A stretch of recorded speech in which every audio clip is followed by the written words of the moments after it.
Today I'm going to teach you something different for every single survivor in the game based off of specifically that character. And let's go ahead and start with the support class. And before we go specifically into support Ashe here, what you need to know about the support characters is that they heal the whole team with their Shemps Cola or their amulets as long as they are close enough to those team members. So if you have Shemps or amulets, funnel them to your support class. But now let's talk specifically about support Ashe here. Support Ashe has a very unique way of doing alternative healing, which is actually what the skill is called.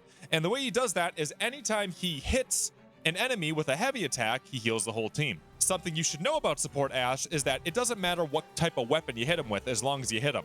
So what you should do is you should try to get yourself a very fast attacking weapon, such as a hunting knife for support Ashe. But also, in case you don't have a hunting knife, you can just use your fist, and your fists also punch pretty quickly, much faster than something like a sword or a nailed bat, etc. Another thing to know about the support class, and then really all of the different classes, is that they have a unique pink F upgrade tree. The support one's kind of meh across the board, but it does go a little bit higher into HP. But then hunters and warriors and leaders all have their own as well. Hunters specialize in ranged and stamina, warriors specialize in melee and shields, and then leaders specialize in fear. Reason why I bring this up is that some of these upgrades are going to be prevalent when we're talking about how to play these characters. Now on to Cheryl here. Something that you should know about Cheryl that is unique to Cheryl is that when she presses her Q ability, the thing that lets her put her big heal down on the ground, she's immune to stumble while that is happening. So if you are in the middle of a fight and you really need to get a heal off and they haven't been letting you because they keep hitting you anytime you try to drink a Shemps Cola, press your Q if you have it available to make sure you get a heal down that will help you and your team. Do be warned though, there are a couple of ways to cancel it. You're almost immune to stumble. One way to go ahead and have it canceled mid-heal is if the demon charges through you with his charge skill. You get that jump scare that shows up on your screen, that will interrupt Cheryl's heal and it'll go on cooldown.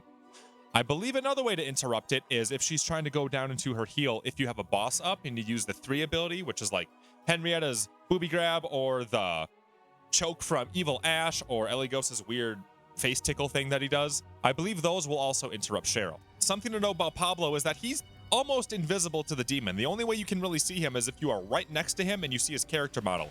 But you're not going to see an aura show up around Pablo. You're not going to see Pablo show up on the minimap if you get too close to him. You're not going to see Pablo if he's driving a car. The demon gets no notification if a car is being driven by Pablo. However, if the demon's being clever and they see a Pablo on the team, they can bring up their big map and they'll see a car moving up and down on the map if Pablo's driving it.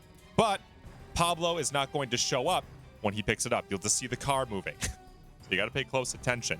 Something to know about that though is if somebody else gets in the car with Pablo, then you'll get the notification that the car is being driven, even if Pablo's driving. Pablo also doesn't have an aura around him when he's running around for the demon to see. Pablo also is not going to go ahead and be seen or make noise on the minimap when he shoots a gun. And finally, Pablo is not going to show up on the minimap or anything like that if he reaches his fear threshold and becomes terrified. Pablo is immune to demon vision, which makes him a pest. Now let's move on to the hunter class here. We have ourselves Amanda, Kelly, Ed, and Hash. And again, something to know about the hunter class is they specialize in ranged and stamina, which makes them really obnoxious to go ahead and try to tackle down, mainly due to the stamina. Something to know about Amanda here is about her bottomless clip. So her bottomless clip allows you to just keep shooting. Bam, bam, bam, bam, bam, bam, bam. I believe the ability is called Ammo for Days. And what it does is it replicates the bullet that is currently in the chamber. So if you are at 0 of 0, you could still use this ability and keep shooting. However, something that's really interesting that I do want to test with Amanda is there is an ability somewhere in here. Let me look for it. It's called Last Chance. Increases the damage dealt by the last bullet in the gun. So what I think could be really interesting if I were to level up Amanda here is if you bring your gun down to the last bullet and then press your Q ability, if that last bullet's going to replicate over and over and over again on Last Chance. I haven't leveled up Amanda because there's currently an Amanda bug with pistols, and I really like using the pistol when I play my hunters. But if anybody knows this in the comments down below, I'd be really curious to see if you can use Amanda's Q ability replicating with Last Chance, because if you could, that's a huge buff whenever she uses bottomless clip, or whatever that gets called, Ammo for Days. Something to know about Kelly here is that if you are struggling between picking a hunter or picking a warrior, Kelly's actually a really good pick because she has some unique abilities that make her very good at a melee role. She has Weapon Master Meat Hammer, but then she also has Battle Frenzy here once you get her to level 25. And each second that she is in sustained combat, her melee power grows. So she gets the ability to benefit off of really big pink F upgrades as a hunter, and she gets the hunter skill tree, but she also gets some pretty meaty melee upgrades. If you go ahead down into the bottom part of the tree here, there's more melee upgrades such as Lone Wolf and Devastating Force. So if you're like, nah, which one do I pick, Warrior or Hunter, Kelly's a good option. Something else to know about Kelly is that with her Q ability, she gets infinite dodges. So this can be a really good way to pseudo make yourself invincible if you are really trying to get out of trouble, like a boss is charging you, or there's just a lot of enemies, or you just need to get out of dodge. No pun intended. You can just keep pressing that space bar over and over and over again after your ability is selected, and then again, you'll be almost immune to any damage. And now on to Ed, and something to know about Ed isn't necessarily about Ed, but what other people should be thinking when they see Ed on their team. So Ed has the ability to disarm traps with his flashlight. So that means if a trap is set up or not set up, he can go ahead and disable the trap for 30 seconds. Something you should know though, is that if you have Ed on your team, follow Ed around when you get to a new objective area, or you get to a new high loot area where you think the demon may have been. You can see if a trap is already on the map, so that's a really good sign to start following Ed. But let Ed take the lead, because he can go on with his flashlight, disable everything in front of him, and then that way you're not accidentally running into traps that Ed could have disabled anyway. Also, Ed gets this thing called the Collector at level 25, which is nice. And now on to Hash here, and Hash is an interesting one. So you might be familiar with Hash's ability called Exorcist, and what it does is if you press Q towards a creature that the demon has possessed, you'll knock that possession out of the creature. Keep in mind, though, it's only going to work on basic units and possessed survivors. If you try to use the Exorcist up against an elite unit, it's only going to drain the infernal energy of the demon, which isn't always that helpful. And if you try to use it up against the boss, same deal. It's only a 15% drain, which, again, that's not that big a deal. But something you should be considering while you're playing Ash, or Hash, I should say, is since he is the one that is able to go ahead and anti-possess things, that might make him a target because he can't anti-possess himself. So something you should be doing or considering, you could do this with all your players, but Ash specifically, seeing as how he's the one with the Exorcist ability, is if your fear goes too high over the threshold and you hear the demon nearby, drop your weapons really quickly. Because then if the demon possesses you, he has nothing to fight with. So a really good time to drop your weapons is if you get that jump scare on your screen, because that means he just charged through you. And if your fear's too high after that, quickly drop your weapons, because he's probably going to try to possess you. Demons are pretty predictable on that front. And then again, if he possesses you, he's got nothing to work with. And what some players do is while you're in a finisher, you can actually drop your gun and be ready that way too. So you get that little bit of protection from the iframes that a finisher brings, but then you're also dropping a gun in the meantime. Let's move on to Wash here. Wash is a very incredible character that does all sorts of fun things. But something you should know about Ash, or that you should be paying attention to while you're playing Wash here, is make sure you are trying to get as many Red Skull finishers as you can. Reason being is that at level 10, he gets the ability to recover part of his shield whenever he finishes a Deadite. So this is a great way for him to go ahead and get, one, a little bit of protection, but then also keep making it so his shield blast can keep proccing and he does extra damage to everything around him. And this will cause balance bar damage, and this will cause just regular damage to the unit. So Wash is very self-sustaining on that front. On top of the fact that don't sleep on his Wise Man's Potion, because it's a huge 30% damage increase, a huge 50% damage reduction. He heals for 250, and his fear reduction goes down by 30. So this will make it so if your fear is getting a little too high, drink your potion to make it so your fear doesn't go over the threshold, which is really nice to keep the demon from seeing you early game, especially if you've split up early. But something I should be talking about with the warriors is, again, they specialize in melee and shields. So what I like to do when I do my pink Fs with my melee units is I like to go big melee early so they can do big damage, and then I like to pump into shields so they can get more effectiveness out of their shields. And there's two really good ways to play Wash. You can either go big damage where you stumble everything and just obliterate everything, or you can go big resistance here because he has all of these resistance things in the top of his tree, as well as the big damage resistance, or I should say damage reduction, with his Q ability. Now on to Scotty here. I'm going to admit that I'm having trouble figuring out really what Scotty's that good at, because he has Thunder Thrust, which is a little bit of a poof ability that does a little bit of damage, a little bit of balance bar damage, and he also has collateral damage. But the problem with collateral damage is it's only about a 3-yard range, and typically when things are that close anyway, you're just hitting them anyway.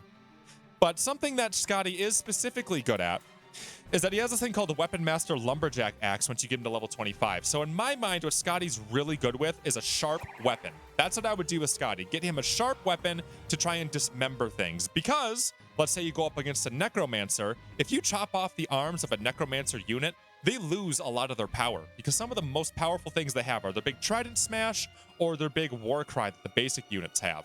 They don't have arms, they can't do those, they lose a lot of power. Good job, Scotty. And again, the reason why I say specifically Scotty for this is if you take a look at Lumberjack Axe Weapon Mastery, gets faster attack speed, deals increased health and balance bar damage, but he also deals increased dismemberment damage. And since the Lumberjack Axe is already really good at dismembering, this makes Scotty an ideal candidate for it.